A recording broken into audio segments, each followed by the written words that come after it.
Hi යාළුවනේ. අද ඇසළ පොය. ඇසළ පොය දකුණට හරි විශේෂයි. මේ පොයේ දකුණ අපි විශේෂ චාරිත්‍රයක් කරනවා. ඒ චාරිත්‍රය මොකක්ද කියලා අපි බලමු.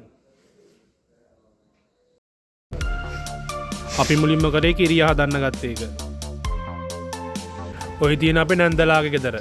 මේ චාරිත්‍රය කරන්න කලින් ගෙවල් පිරිසුදු කරලා දේවාලයට පඬුරු දීලායි අපි මේ චාරිත්‍රය ලෑස්ති වෙන්නේ. මේ අපේ අනිත් නැන්දාගේ ගෙදර. අපි ගෙදර කිරිය හදන්න ගන්නකොට එකපාරට වැස්සක් ආවා. ඔය තියෙන්නේ අපේ ලිප. ඒ පාර කරන්නේ හට්ටිය ගත්ත ගේ ඇතුළට. ඔය අපේ තාත්තා පහන් පැලක් හදනවා. සමහර පැතිවල අය කියන්නේ මේකට කිරිගොට්ට කියලා. අපි මේ පූජාව තියන්නේ කතරගම දෙවියන්ට.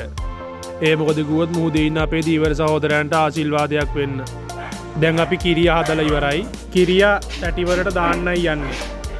ඔය තියෙන අපි හදපු කිරියා. මුලින්ම අපි බුදුන් වැඳලා දෙවියන්ට පූජාව තිබ්බා.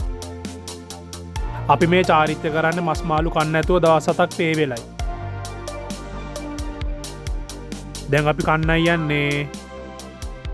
මේව හැමෝටම බෙදන්නේ ගෙදර තාත්තා. ඉතින් කිරිය හදලා ඉවරලා මෙන්න මේ විදිහට පවුලේ අයත් එක්ක වාඩි වෙලා කිරිය කණ එකට තමයි දකුණ අපි ජොරා මරණ චාරිත්‍රය කියලා කියන්නේ. තව දෙයක් මේව හදන්න නැති කට්ටියන්ටත් අපි ගිහින් දෙනවා.